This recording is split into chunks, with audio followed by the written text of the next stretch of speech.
கழுத்தோடும் ஒரு ஆயுதத்தை தினம் களங்களில் சுமக்கிறோம்.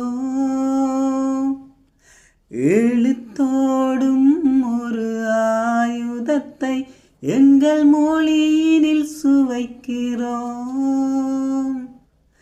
பனிமூட்டம் வந்து படர்ந்தென்ன சுடும் பகலவன் மறையுமா?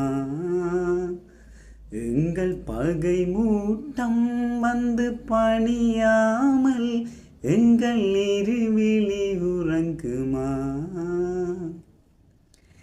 இன்னும் என்ன தோழா, எத்தனையோ நாளா நம்மை இங்கே நாமே தொலைத்தோமே. நம்ப முடியாதா, நம்மால் முடியாதா நாளை